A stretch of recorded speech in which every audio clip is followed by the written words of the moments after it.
Episode 45. Berkelahi, yang nyari saya siapa? Embok, tanya Eriska. Jangan sampai apa yang dia pikirkan benar. Tapi kan Bok Minah kena Raka. Waduh, Embok lupa gak nanya. Mending langsung disamperin aja cowok-cowoknya. Non.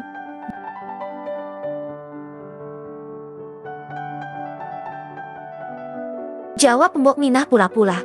Karena sebenarnya, Mbok Minah tahu siapa yang mencari Eriska. Siapa sih Mbok? Masa nggak tahu siapa orangnya? Mbok Minah hanya cengar-cengir sambil menggaruk pipinya.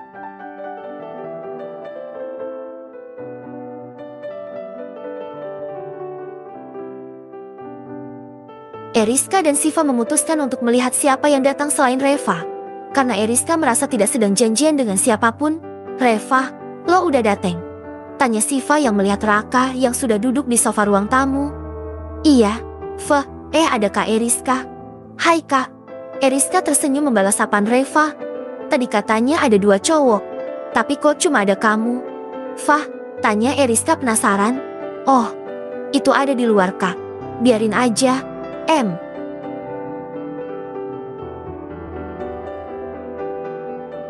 Sif, mending kita mulai belajar.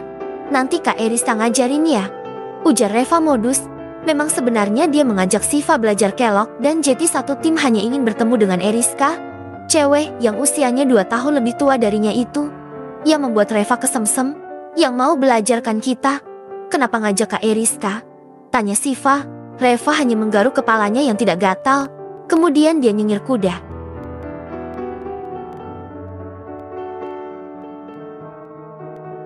Eriska yang penasaran dengan siapa yang datang untuk mencarinya. Dia pun memutuskan untuk melihat keluar. Eriska terkejut melihat 2 orang yang sangat dia kenal sedang di halaman rumah. Raka dan Kenjo terlihat sedang berdebat. Eriska benar-benar tidak tahu kenapa 2 orang itu berada di rumahnya. Lo emang gak punya malu? Kah? Seru Kenjo menunjuk muka Raka dengan telunjuknya. Raka tersenyum sinis. Gue emang gak punya malu. Demi mendapatkan maaf dari Eriska, gue akan lakuin apapun.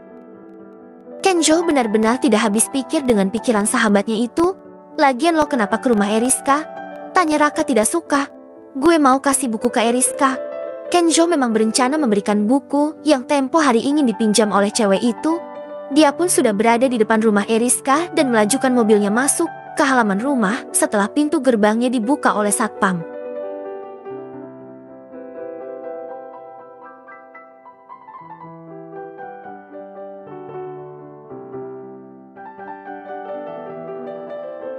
Kenjo adalah salah satu cowok populer di sekolahnya yang dekat dengan Eriska.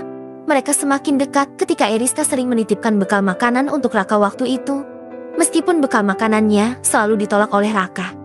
Tapi Kenjo tidak pernah mengatakan apapun. Hal itu membuat Kenjo menjadi semakin peduli pada Eriska. Kenjo juga merasa bahwa Eriska ini memiliki sifat yang baik dan tulus. Tidak ada alasan bahwa dia tidak menyukai cewek itu.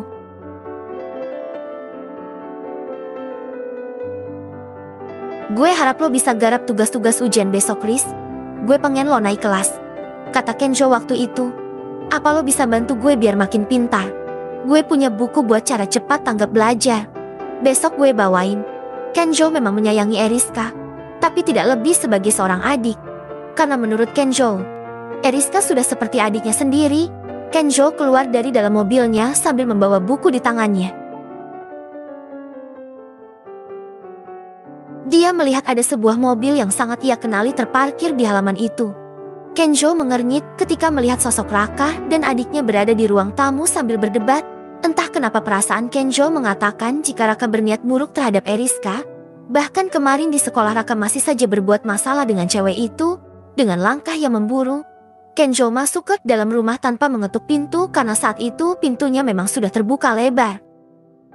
Rev dan Raka terlihat masih saling berdebat. Entah apa yang mereka debatkan. Kenjo tidak ingin tahu.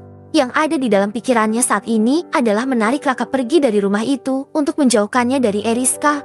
Kenjo sepertinya harus waspada dan selalu ada di belakang Eriska mulai saat ini. Keluarkah sekarang? Kenjo menarik lengan Raka begitu kuat. Raka yang tidak siap langsung ikut berdiri dan tertarik seketika. Ken, lo apaan sih? Tiba-tiba datang narik tangan gue kayak gini. Seru Raka menarik tangannya dari pegangan Kenzo. Mereka saat ini sudah berada di halaman.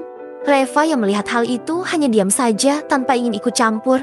Kenzo dan Raka saling menatap satu sama lain dengan tatapan tajam. Apa mau lo? Kah? Jangan usik Eriska lagi. Kali ini gue nggak akan tim aja seperti dulu. Gue yang akan di depan buat menjadi pelindung Eriska dari sikap brengsek lo. Seru Kenzo membuat Asuka mengepalkan tangannya. Dia merasa tidak suka jika ada pria lain yang ingin menjadi pelindung Eriska seperti ini. Lo salah. Ken, gue kesini dengan niat baik-baik. Gue udah berubah. Gue juga udah minta maaf sama dia atas perilaku gue selama ini. Gue tahu sikap gue udah sangat keterlaluan. Tapi sebelum semuanya terlambat, gue mau nebus semua kesalahan yang udah gue buat.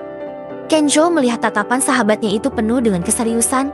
Meskipun begitu, Kenzo masih terlalu kesal dengan sikap Raka selama ini terhadap gadis itu.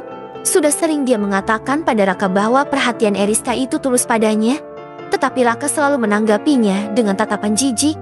Mengingat hal itu membuat Kenzo makin meradang. Lo lupa dengan semua perbuatan lo ke Eriska? Gue nggak pernah lupa. Maka dari itu gue sekarang mau deketin Eriska buat minta maaf ke dia. Jawab Raka penuh penekanan. Lo emang gak punya malu? Kah? Seru Kenzo emosi, kemudian menonjok muka Raka. Raka tersenyum miring. Gue emang gak punya malu. Demi mendapatkan maaf dari Eriska, gue akan lakuin apapun. Kenzo terkesiap saat tiba-tiba Raka mendekat ke arahnya dan merangkul bahu cowok itu. Sepertinya Raka harus mencari strategi agar sahabatnya ini mau membantunya. Bersambung.